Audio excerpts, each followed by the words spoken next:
अगर अमेरिकी डायरी उत्पादकों को भारतीय बाजार में प्रवेश की अनुमति दी जाती है तो यह न केवल हमारी अर्थव्यवस्था को बल्कि हमारी सांस्कृतिक ताना बाना और सांस्कृतिक अस्मिता को भी गहरे चोट पहुंचा सकता है, पहुंचाएगी। अमेरिका में गाय को बड़े पैमाने पर मांस आधारित आहार जैसे मछली का चूरा, मुर्गे की आंतें, यहाँ तक कि मृत पशुओं के अवशेष तक खिलाए जाते हैं। अमेरिका और भारत के बीच हो रहे व्यापार समझौते में अमेरिका डेयरी उत्पादकों को प्रवेश को लेकर जो दबाव डाला जा रहा है वो भारत की संस्कृति, कृषि व्यवस्था और छोटे डेयरी और किसानों के लिए गंभीर संकट उत्पन्न कर सकता है।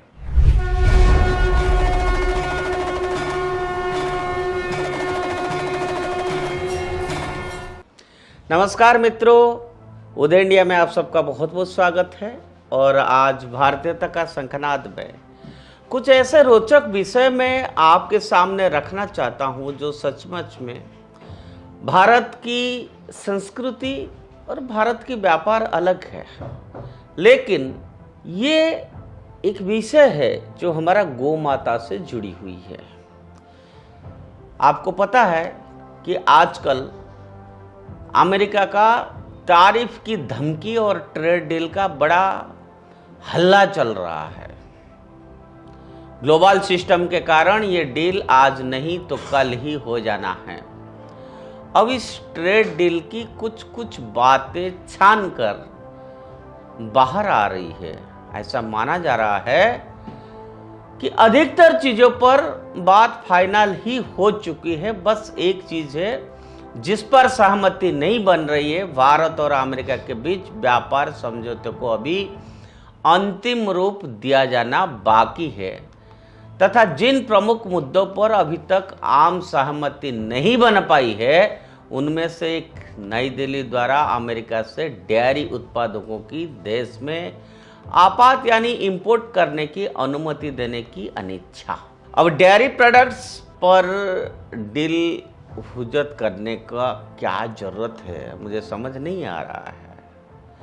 ऐसा किसी को भी लग सकता है कि लेकिन जिन बातों के लिए मोदी सरकार इस बात करने से मना कर रही है उसके लिए मैं तो उनके साथ खड़ा हूं।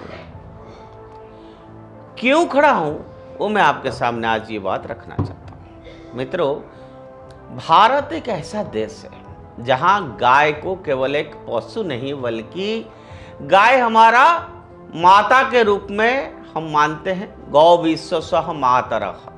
भारतीय संस्कृति में गाय और उसकी दूध का स्थान अत्यंत पवित्र और विशिष्ट रहा है। धार्मिक अनुष्ठानों से लेकर रोजमर्रा जिंदगी तक गाय और उसकी उत्पादकों का महत्व किसी से छिपा नहीं है।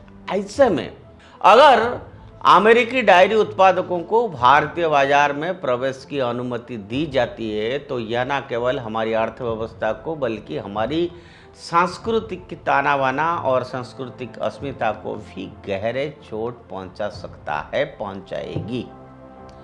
अमेरिकी डायरी जो इंडस्ट्री है उसमें जिस प्रकार गायों का पालन पोषण किया जाता है वो सुन के आप हैरान हो जाएंगे। वो भारतीय मूल्य के बिल्कुल विपरीत है। अमेरिका में गाय को बड़े पैमाने पर मांस आधारित आहार जैसे मछली का चूरा, मुर्गे की आंतें, यहाँ तक कि मृत पशुओं के अवशेष तक खिलाए जाते हैं। सही तरीका भारत के उस दृष्टिकोण से बिल्कुल अलग है जहाँ गाय को गौ माता का दर्जा प्राप्त है और जहाँ जिस देश में पहला रोटी गाय को पूजन के लिए अर्पण किया जाता है और उसकी पालन में शुद्धता, सात्विकता का विशेष हम लोग ध्यान रखते हैं।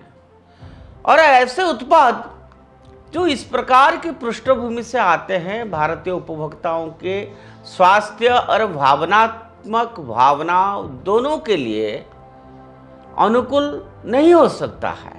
अमेरिका और भारत के बीच हो रहे व्यापार समझौते में अमेरिका डेयरी उत्पादकों को प्रवेश को लेकर जो दबाव डाला जा रहा है वो भारत की संस्कृति, कृषि व्यवस्था और छोटो डायरी और किसानों के लिए गंभीर संकट उत्पन्न कर सकता है। भारत का अधिकांश डेयरी अर्थव्यवस्था छोटे किसानों पर आधारित है। ये सबको आपको पता है, क्योंकि भारत गांव में ही बैठा है। जो भी लोकल लेवल पर गाय का पालन करते हैं और देसी नस्ल को प्राथमिकता देते हैं, जिनको A2 मिल्क कहते हैं, इंडियन ब्रीड काऊ कहा जाता है, इन किसानों को उत्पाद में केवल पोषक होते हैं, बल्कि भारतीय जलवायु और शरीर की आवश्यकताओं के अनुरूप भी होता है। अगर बड़े पैमाने पर सस्ते अमेरिका डेयरी उत्पादकों को बाजार में आने दिया जाएगा तो यह छोटे किसानों की आजीविका पर गंभीर असर डालेगा और देसी नस्ल का अस्तित्व भी खतरे में पड़ सकता है। भारतीय सरकार द्वारा अमेरिकी डेयरी उत्पादकों का प्रतिबंध लगाने की कोशिश बिल्कुल सही है और समयानुकूल है। यह निर्णय केवल आर्थिक नहीं बल्कि हमारा भावना से जुड़ी हुई है, सांस्कृतिक और नैतिक आधार भी है उसका। भारत को अपने किसानों, उपभोक्ताओं और संस्कृति की रक्षा करनी चाहिए, ना कि विदेश दबाव में आकर अपने मूल्यों से समझौता कर लेना चाहिए। हम भारत में पैसा को, अर्थ को इतना वो नहीं करते हैं। हम पहले अपना भावना, अपना संस्कृति, स्पिरिचुअलिटी, इस सब को हम ध्यान में रखते करते, क्योंकि इसका कई सारा इम्पैक्ट हमारे शरीर में पड़ता है। कहा जाता है ना, जैसे खाए अन्न ऐसे होए मन।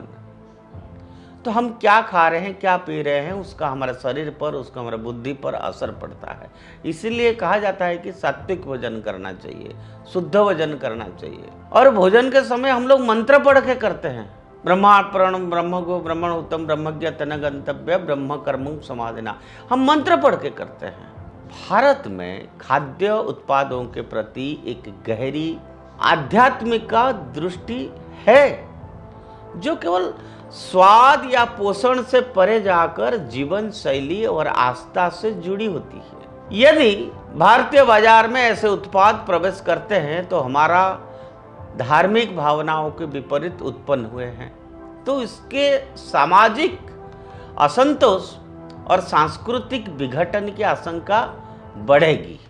इसके अतिरिक्त अगर कहा जाए तो भारत में शाकाहार की परंपरा भी काफी गहरी है और बड़ी संख्या में लोग धार्मिक या स्वास्थ्य कारणों से शाकाहारी जीवन शैली अपनाते हैं। बेसिकली भारत का जो एनवायरमेंट है वो शाकाहारी खाद्य के लिए है। अमेरिका डेयरी उत्पाद जो गोमांसाहारी स्रोतों से आए हुए हैं, जानवर से प्राप्त होते हैं, भारतीय शाकाहारी उपभोक्ता का धोखे में रह सकते हैं। हम पूजा में कैसे लगाएं? हमारा पूजा दूध के बिना, दही के बिना, घी के बिना, पंचगव्य के बिना संभव नहीं है। तो जब वो वहाँ गाय को ऐसे चीज खिलाते हैं जो हम सोच नहीं सकते हैं, तो उस गाय का दूध हम कैसे पी सकते हैं, कैसे पूजा में लगा सकते हैं? पहली बात तो वो है, पैसा तो बात की बात है। एक मोरालिटी की बात होती है, एक नैतिक दृष्टिकोण से भी एक गंभीर मुद्दा हमारे सामने आज खड़ा है कि भारतीय उपभोक्ता को यह जानने का अधिकार है कि जो दूध वो पी रहा है उसकी उत्पत्ति किन परिस्थितियों में हुई है। इसलिए कहते हैं गौ माता को हम गोचर में खुला छोड़ते हैं, वो शाम को वापस आते हैं, खुश रहते हैं। खुशी अवस्था में अगर गौ माता की दूध निकल जाता है, वही दूध हम अपने बच्चों को पिलाते हैं, बच्चे बुद्धिमान होता है, ज्ञानवर्धक होता है। गाय का दूध ऐसा भावना है। अतः आवश्यक है कि भारत सरकार इस मुद्दे पर दृढ़ रुख अपनाए और अपनी सांस्कृतिक विरासत, कृषि प्रणाली और उपभोक्ता अधिकारों को रक्षा भी करना चाहिए। अमेरिकी डायरी उद्योग का भारत में प्रवेश केवल व्यापारिक मुद्दा नहीं है, यह भारतीय संस्कृति और आत्मा पर एक सीधा हमला है। ऐसे में सरकार द्वारा इसका विरोध करना न केवल न्यायोचित है बल्कि आवश्यक भी है। मित्रों, बहुत गंभीर विषय है। भारत में अधिकतर लोग नॉनवेज नहीं खाते हैं, सात्विक आहार करते हैं। तरह तरह की अलग अलग रास्ते से, जैसे हमारा कल्चरल पोल्यूशन किया गया है, ऐसे हमारा आज खाद्य को भी पोल्यूट करना चाहते हैं।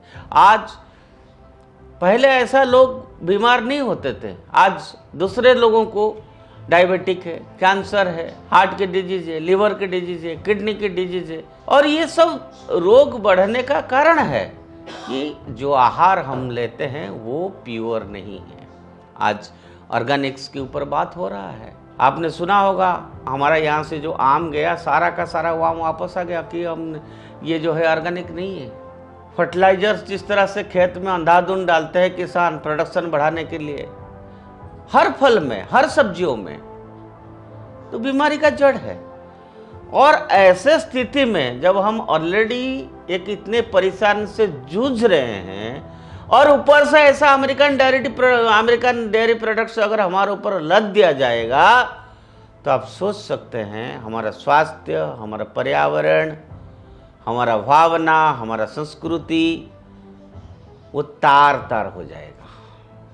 मित्रों, आज मेरा आप सबसे विनीत अनुरोध है कि आप सब लोग जागरूक रहिए कि जैसे भारत सरकार इसके लिए प्रयास कर रहा है, हम लोग भी सरकार के पीछे खड़े रहें कि ये अमेरिकन डेयरी प्रोडक्ट्स किसी भी हालत में भारत में अलाउ नहीं करना चाहिए। और हम लोग भी तय करना चाहिए कि ऐसा प्रोडक्ट्स चाहे किधर से भी आए हम खाएंगे नहीं। जैसे हम स्वदेशी के लिए इतनी बड़ी आंदोलन खड़ा किया था, स्वदेशी मूवमेंट के लिए, तो ये भारतीय गाय, भारतीय नस्ल की गाय, इसको बचाना है, भारतीय संस्कृति बचाना है, गौ संस्कृति को बचाना है, और सबसे बड़ी बात कि छोटे किसानों को भी अगर बचाना है।